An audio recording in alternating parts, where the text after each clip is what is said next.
കാലചക്രമെടുക്കാനായി ആ മായശക്തി കൊട്ടാരത്തിലേക്ക് തീർച്ചയായും വരും. ആ മായശക്തിയെ കീഴ്പ്പെടുത്തി എനിക്ക് എങ്ങനെയും കാലചക്രങ്ങൾ സംരക്ഷിക്കണം.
ചെയ്തു കൂട്ടിയിട്ടും നീ ഇതിനകത്തിരിക്കുക.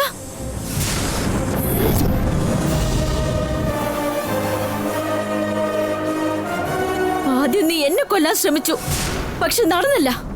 അതിനു പകരം നീ എന്റെ അച്ഛന്റെ ജീവൻ എടുത്തു. ഞാൻ നിനക്ക് ചെയ്ത നന്മകളൊക്കെ മറന്ന് ഒരു ദാക്ഷിണ്യമില്ലാതെ നീ എന്റെ അച്ഛനെ കൊന്നില്ലേ, മഹാപാപി. ഗംഗേ, എനിക്ക് കുറച്ച് കാര്യങ്ങൾ പറയാനുണ്ട്. ഇനിയും എന്താ പറയാനുള്ളത്? എന്റെ അച്ഛനെ കൊന്നത് നീയല്ലെന്നാണോ പറയുന്നത്? നീ പറഞ്ഞ ഞാനത് വിശ്വസിക്കണല്ലേ?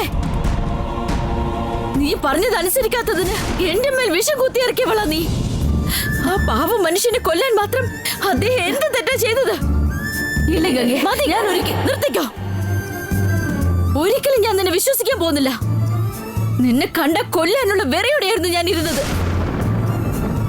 നീ ചെയ്ത പോലെ തന്നെ ഞാൻ പ്രവർത്തിച്ചാൽ നീയും ഞാനും തമ്മിൽ വ്യത്യാസമില്ലാതെ പോവും. അറിഞ്ഞോ അറിയാതെയോ നിന്നെ ദൈവമായി കണ്ട് ഞാൻ സ്നേഹിച്ചു പോയി. അതുകൊണ്ട് മാത്രം ഞാൻ ക്ഷമിക്കുന്നത്. നിന്നെ ഈ കൊട്ടാരത്തിന്റെ ഭാഗത്തിന് കണ്ടുപോരുത്. ഈ ജന്മം നിന്നെ കാണാൻ വേണ്ട. പൊയ്ക്കോ ഇവിടുന്ന്. നിനക്ക് എന്നോടുള്ള ദേഷ്യം ന്യായമാണ്, പക്ഷെ എനിക്ക് പറയാനുള്ളതും കൂടി കേൾക്കണം. നീ എന്റെ അച്ഛനെ കൊന്ന് കൊലപാതക നീ. ഇനി എനിക്ക് ഒന്നും കേൾക്കണമെന്നില്ല. ഇനിയും നീ ഇവിടെ നിൽക്കരുത്. ഇവിടെ ഇറങ്ങി പോകാൻ. ഇല്ലെങ്കിൽ നിന്റെ സ്വയരൂപം ഇതാണെന്ന് ഞാൻ എല്ലാവരെയും വിളിച്ചറിയിക്കും.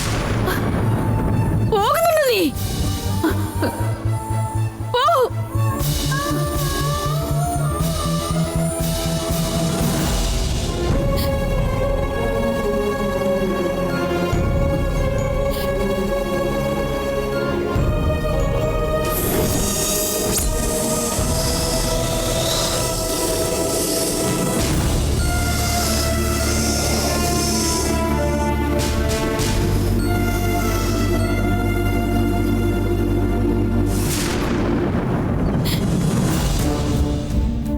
മാധവിയുടെ ഒരു കാര്യം പറയട്ടെ.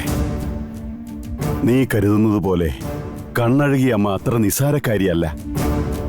അവര് നിന്നെ പോലെ തന്നെ ഒരുപാട് ശക്തിയുള്ള ആളാ. എന്നെ കാണാൻ വേണ്ടി അവർ ഇത്രയും ദൂരം താണ്ടി ഇവിടെ എത്തിയെങ്കിൽ അതിനെന്തെങ്കിലും കാരണം ഉണ്ടാവും. അവരിവിടെ താമസിക്കണ്ടെന്ന് നീ പറഞ്ഞത് ഞാൻ സമ്മതിച്ചെന്ന് കരുതി അവര് പറഞ്ഞിട്ട് പോയ കാര്യങ്ങൾ വളരെ നിസ്സാരമായിട്ട് കാണരുത്. നമുക്ക് ആ സംശയം ഒന്ന് ഒഴിവാക്കാൻ കാട്ടമ്മ ക്ഷേത്രം വരെ ഒന്ന് പോയിട്ട് വന്നാലോ മാധവി? അവര് പറയുന്നൊന്നും അത്ര വിശ്വസനീയമായി തോന്നിയില്ല.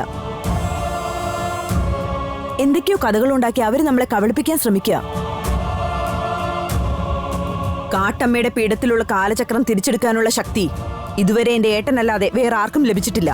അതൊക്കെ ശരിയായിരിക്കും, പക്ഷെ ആരെയും നമ്മൾ നിസ്സാരമായിട്ട് കാണരുത്. ഇനി അവര് പറഞ്ഞതുപോലെയൊക്കെയാണ് കാര്യങ്ങളെങ്കിൽ നമ്മളൊന്ന് സൂക്ഷിക്കണ്ടേ? അതിനുവേണ്ടി കാട്ടമക്ഷേത്രം വരെ ഒന്ന് പോയി വരുന്നതില് ഒരു തെറ്റുമില്ല മാധവി. ഇതിനായി കാട്ടമ്മ ക്ഷേത്രത്തിലേക്ക് പോകേണ്ട കാര്യമൊന്നുമില്ല. ഇപ്പൊ തനിക്ക് കണ്ണഴുകി ഇവിടെ ഒന്ന് പറഞ്ഞ കാര്യം സത്യമാണോ അല്ലയോ എന്ന് അറിയണം. അതല്ലേ ആവശ്യം? അത്രേ ഉള്ളൂ. ഞാനൊന്ന് ശ്രമിച്ചു നോക്കട്ടെ.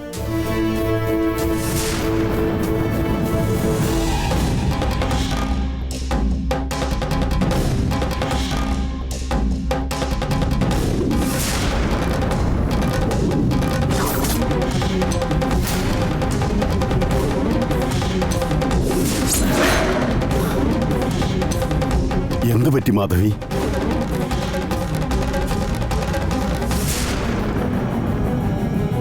അവര് പറഞ്ഞത് സത്യം തന്നെയാ. അമ്മയുടെ പീഠത്തിലുണ്ടായിരുന്ന കാലചക്രം അവിടെ കാണുന്നില്ല. ഏതോ ഒരു മായശക്തി ആ കാലചക്രം അപഹരിച്ചിരിക്കുക. ഇത്രയും നാളും ഇല്ലാത്ത പുതിയൊരു ശക്തി അവതരിച്ചെങ്കിൽ ആ ശക്തി ഏതാണ് മാധവി? അതും കണ്ടുപിടിക്കാൻ ഞാൻ.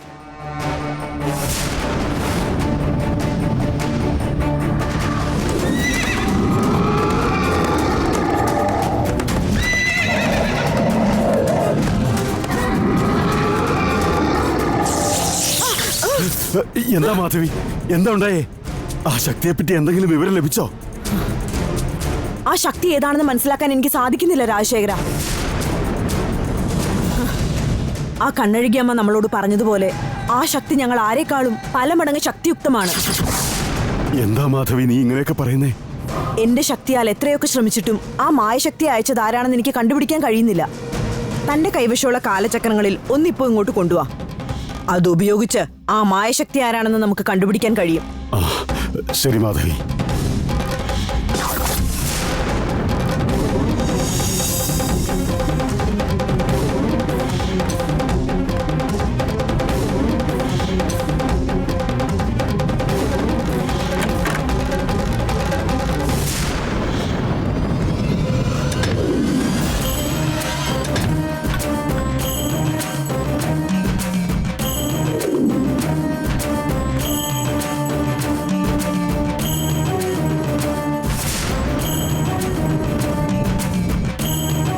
ഇതാ കാട്ടമ്മയുടെ സന്നിധിയിലുണ്ടായിരുന്ന കാലചക്രം കൈക്കലാക്കിയത് ആരാണ്? ആ മായശക്തിയുടെ യഥാർത്ഥ രൂപം എനിക്ക് കാണണം.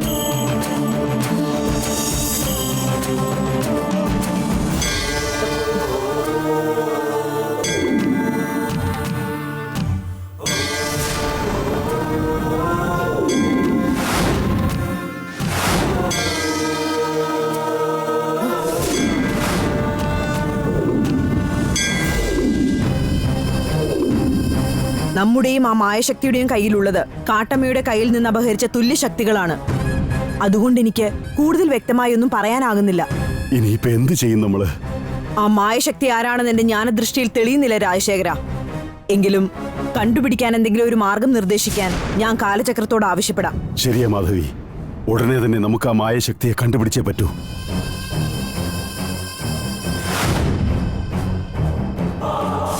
ആ മായശക്തി ആരാണെന്ന് പറഞ്ഞതാ. അതിന്റെ യഥാർത്ഥ രൂപത്തിലേക്ക് എത്താനുള്ള മാർഗം നിർദ്ദേശിക്ക്.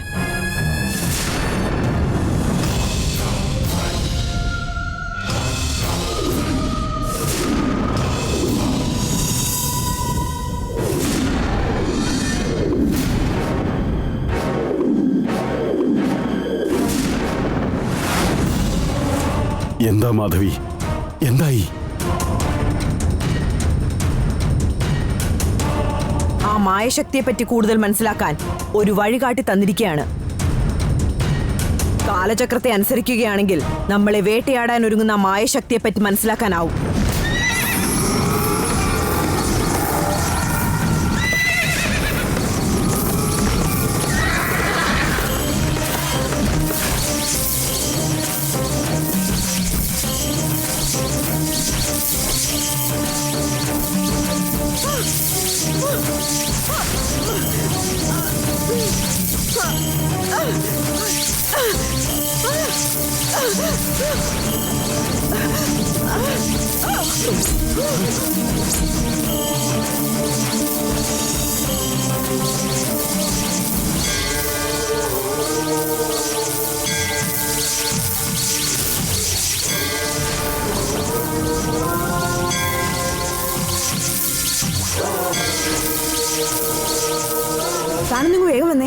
ശരി.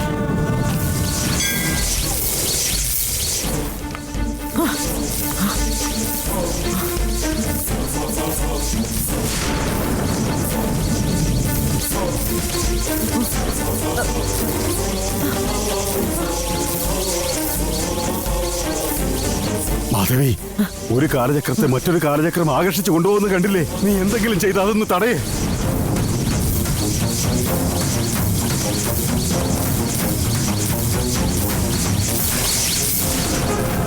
അയ്യോ,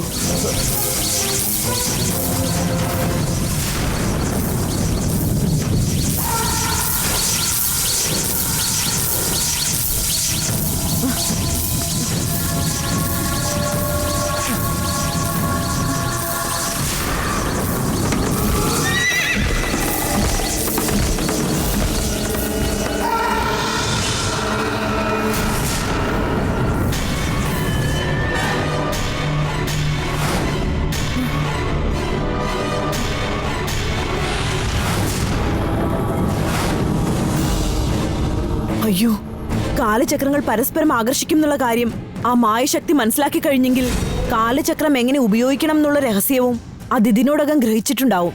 ഇത്രയും കാലം ഞാൻ വിചാരിച്ചിരുന്നത് കാലചക്രത്തെ ഉപയോഗിക്കാൻ ഭൈരവിക്ക് അറിയൂ എന്നാണ്. എന്നാൽ ഇപ്പോ ഈ മായശക്തിയും അത് ഉപയോഗിച്ചു തുടങ്ങിയെങ്കിൽ ആ ശക്തി തീരെ നിസ്സാരമല്ലെന്ന് വേണം കരുതാൻ. നമ്മൾ ആ കാലചക്രത്തെ വെളിയിലേക്ക് എടുത്തു കഴിഞ്ഞാലാ ആ മായശക്തി അതിനെ തേടി വരുന്നത്. അതുകൊണ്ട് തന്നെ എന്തൊക്കെ സംഭവിച്ചാലും ഇനിയുള്ള കാലചക്രത്തെ താൻ രഹസ്യമായി വെച്ചിരിക്കുന്നിടത്തുനിന്ന് പുറത്തെടുക്കരുത്. അതിനെ വെളിയിലെടുക്കാതെ ശ്രദ്ധിക്കാം. പക്ഷേ നമ്മുടെ കയ്യിലുണ്ടായിരുന്ന കാലചക്രം എടുത്തുകൊണ്ട് പോയ ആ മായാശക്തി വേറെന്തെങ്കിലും ചെയ്യുന്നതിന് മുമ്പ് അതാരാണെന്ന് കണ്ടുപിടിക്കണം മാധവി. ആ ശക്തിയിൽ നിന്ന് നമ്മുടെ കാലചക്രങ്ങൾ നമുക്ക് വീണ്ടെടുക്കണ്ടേ?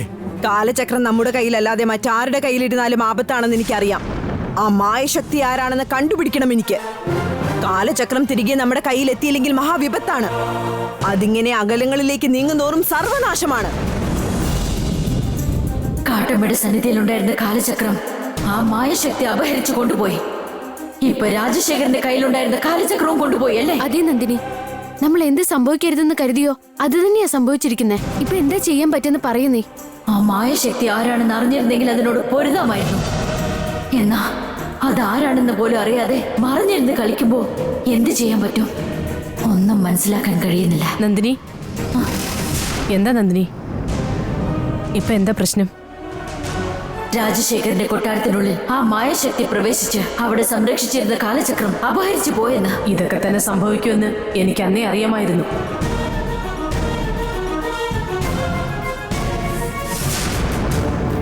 കാലചക്രങ്ങൾ സംരക്ഷിക്കണമെന്ന് പറഞ്ഞു പോയ കണ്ണഴകിയെ പോലും അപമാനിച്ച് അവിടെ നിറക്കി വിട്ടതല്ലേ ആ മാധവി. ഇപ്പൊ നിനക്കും ആ വീട്ടിലേക്ക് കയറാൻ കഴിയാത്ത ഒരവസ്ഥയാണ് നിലവിലുള്ളത്. അത് മുതലാക്കിയ ആ മായശക്തി വളരെ നിഷ്പ്രയാസം മാധവിയെയും പരാജയപ്പെടുത്തി ആ കാലചക്രവുമായി കടന്നു കളഞ്ഞത്.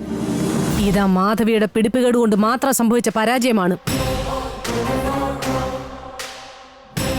ഇങ്ങനെ മായശക്തിയെ കണ്ടുപിടിച്ചേ തീരൂ. അപ്പോഴേ കാലചക്രം തിരിച്ചെടുക്കാൻ പറ്റൂ. എന്നാ ഇപ്പൊ അതിനുള്ള വഴിയാണ് അറിയാത്തത്. ഭൈരവി, നീ സർവപൂർണ്ണ യോഗിനിയല്ലേ? നിനക്ക് ആ മായശക്തിയെ കണ്ടുപിടിക്കാനുള്ള മാർഗം അറിയാമായിരിക്കുമല്ലോ. ഒരു വഴിയുണ്ട് എന്റെ മുന്നിൽ. പക്ഷേ അങ്ങോട്ടേക്ക് എനിക്കിപ്പോ പോകാൻ കഴിയാത്തൊരവസ്ഥയാണുള്ളത്. എന്താണ് വഴിയെന്ന് പറയേ? ഞങ്ങളെ കൊണ്ട് ഒരുപക്ഷെ സാധിച്ചാലോ? ഏത് കാര്യം ആരാൽ തീർപ്പുണ്ടാക്കാനാവുമെന്നുള്ളത് എന്റെ ഗുരു ചെല്ലമ്മയ്ക്ക് നല്ലതുപോലെ അറിയാം. പക്ഷേ അമ്മയും ഞാനും തമ്മിലുണ്ടായിരുന്ന ബന്ധം ഇപ്പോൾ മുറിഞ്ഞു പോയിരിക്കുകയാണ്. എനിക്കിപ്പോ അമ്മയോട് സഹായം ചോദിക്കാൻ കഴിയാത്ത അവസ്ഥയാ ഉള്ളത്. നിനക്ക് ചെല്ലമ്മയെ കണ്ട് സംസാരിക്കാനാവില്ലെന്നല്ലേ ഉള്ളൂ. നന്ദിനിക്ക് അവരെ കാണാമല്ലോ. നന്ദിനി അങ്ങോട്ടേക്ക് അന്വേഷിച്ച് ചെല്ലുകയാണെങ്കിൽ ചെല്ലമ്മ എന്ത് സഹായം വേണമെങ്കിലും ചെയ്തു തരും. നന്ദിനിയെ അത്രയ്ക്ക് മതിപ്പാണ് എന്റെ ഗുരുനാഥയ്ക്ക്. അപ്പൊ താമസിക്കണ്ട. ചെല്ലമ്മ എവിടെയാണ് ഉള്ളതെന്ന് വെച്ചാല് അവിടേക്ക് നന്ദിനെ കൂട്ടിക്കൊണ്ടു പോകും. ആ മായശക്തി ആരാണെന്നുള്ള കാര്യം നന്ദിനി അവരോട് ചോദിച്ചു മനസ്സിലാക്കിയോളും. ആ നന്ദിനി, നീ ഭൈരവിയുടെ കൂടെ ഇപ്പൊ തന്നെ പോകാൻ നോക്ക്. ഞാൻ പോവാ. നടന്നോളൂ.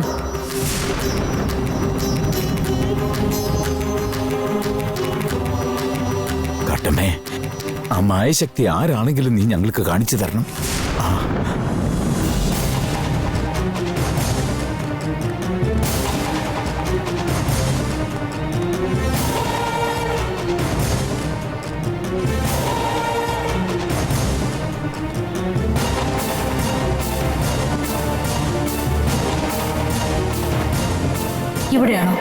ആ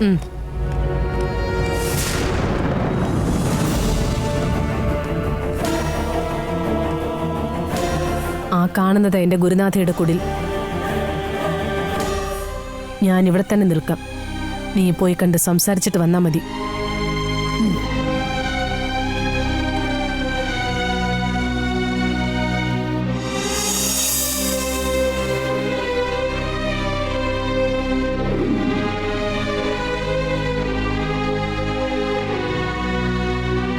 അമ്മേ,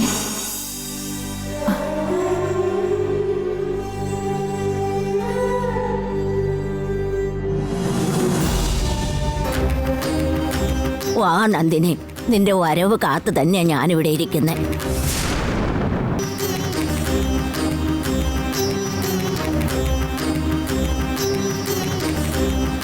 വാ നന്ദിനി, നിന്റെ വരവ് കാത്തു തന്നെയാ ഞാനിവിടെ ഇരിക്കുന്നത്.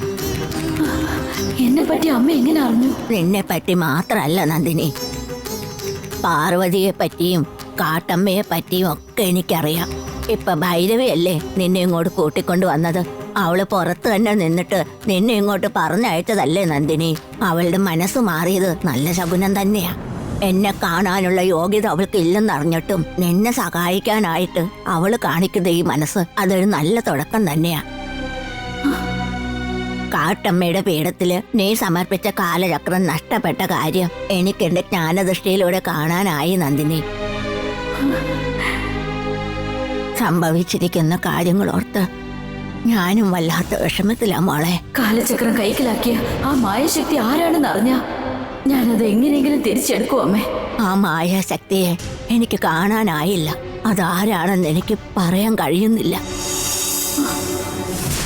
എങ്കിലും ബ്രഹ്മശക്തിയെ തൊഴുതുപാസിക്കുന്ന സിദ്ധവര്യന്മാർക്ക് തീർച്ചയായും കണ്ടുപിടിക്കാൻ സാധിക്കും. അങ്ങനെ ആരെങ്കിലും ഉണ്ടോ അമ്മേ? ചെമ്പക സിദ്ധനെന്നൊരാളുണ്ട്. ആരാണമ്മേ ആ ചെമ്പക സിദ്ധൻ? മാന്ത്രിക കലകളുടെ മുടിചൂടാ മന്നനായിരുന്നു. ഇപ്പൊ മാന്ത്രികമെല്ലാം ഉപേക്ഷിച്ച് ഒതുങ്ങി കഴിയുകയാണ് അദ്ദേഹം. ബ്രഹ്മശക്തിയെ തന്നെ ധ്യാനിച്ച് സർവവും സമർപ്പിച്ച് മുഴുകിയിരിക്കുകയാണ് അദ്ദേഹം. സപ്തഋഷികൾക്ക് തുല്യമായ മനുഷ്യജന്മമെടുത്തവൻ 18 മഹാസിദ്ധന്മാരുടെ ആത്മീയ ഗുരുവാണ്. ഈശ്വര ചൈതന്യങ്ങളുടെ മനുഷ്യാവതാരമാണ് ചെമ്പകസികളുടെ മനുഷ്യാവതാരമാണ് ചെമ്പകസിദ്ധൻ. അമ്മ പറയുന്ന ഈ ചെമ്പക സിദ്ധൻ എവിടെയുള്ളതമ്മേ? നാരായണ വനത്തിലാണ് ഇപ്പൊ ഉള്ളത്. നീ നാരായണ വനത്തിലേക്ക് പോയാൽ അദ്ദേഹത്തെ അവിടെ കാണാനാവും. അദ്ദേഹത്തെ കണ്ടാൽ തീർച്ചയായിട്ടും ആ മായശക്തിയെ കണ്ടുപിടിക്കാനുള്ള സൂചനകൾ നൽകുമെന്ന് മാത്രമല്ല, അതിനെ നശിപ്പിക്കാനുള്ള വഴിയും പറഞ്ഞു തരുന്നതാണ്. ഞാനിപ്പോ തന്നെ പോയി അദ്ദേഹത്തെ കാണാമേ. അമ്മയുടെ അനുഗ്രഹം എനിക്ക് വേണം. നാഗവംശത്തിന്റെ സത്യത്തെ സംരക്ഷിക്കാനായി നടക്കുന്ന ഈ പോരാട്ടത്തില് നിനക്ക് തീർച്ചയായും വിജയം ഭവിക്കട്ടെ എന്ന് ആശീർവദിക്കുക. സത്യം വിജയിക്കട്ടെ മോളെ. സന്തോഷായി അമ്മേ.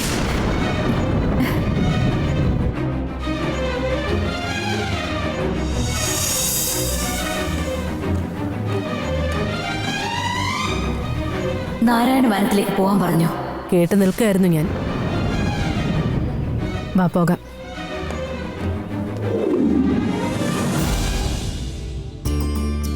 ഗംഗേ,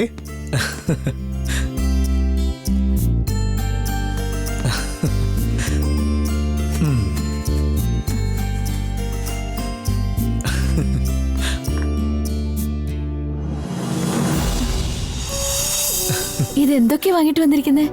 ദേവസേന വാങ്ങാൻ പറഞ്ഞതാണോ? ദേവസേന വാങ്ങാൻ പറഞ്ഞാണെങ്കിൽ ഇതൊക്കെ നിന്നെ കാണിക്കേണ്ട കാര്യം എന്താ? ഈ കാണുന്നതെല്ലാം നമ്മുടെ മകന് വേണ്ടി വാങ്ങിയതാ ഞാൻ. നീ ഒന്ന് എഴുന്നേറ്റെ.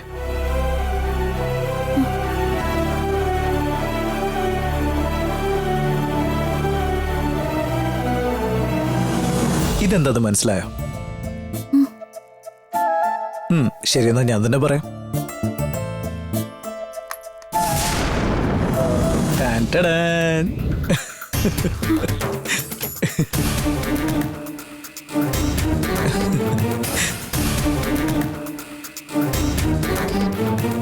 എന്താ നിനക്കിത് ഇഷ്ടമില്ലേ? ഓ, ഇപ്പൊ കാരണം പിടികിട്ടി. ജനിക്കാൻ പോകുന്ന മകന് മാല വാങ്ങിയിട്ടുണ്ടെങ്കിൽ എന്റെ മകന്റെ അമ്മയെ നിന്റെ കാര്യം മറക്കും തോന്നുന്നുണ്ടോ ചക്കര? നിക്ക്.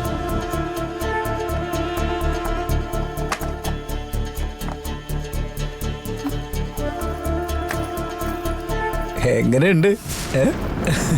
വൈരം കൊണ്ട് പൊതിഞ്ഞൊരു അരഞ്ഞാണം. ഇഷ്ടപ്പെട്ടോ?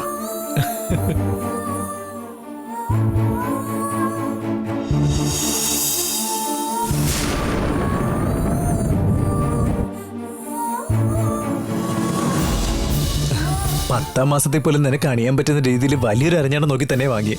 പിടിക്ക്. എങ്ങനെയുണ്ട്? ഗംഗേ, ഇനി മുതല് എല്ലാ ദിവസവും ഇതിൽ നിന്ന് കുറച്ച് കുങ്കുമപ്പൂ കഴിക്കണം.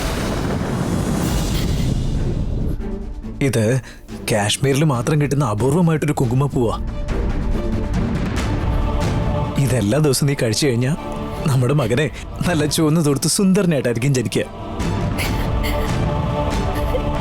ഇതങ്ങോട്ട് പിടിച്ചേ. പിടിക്ക്.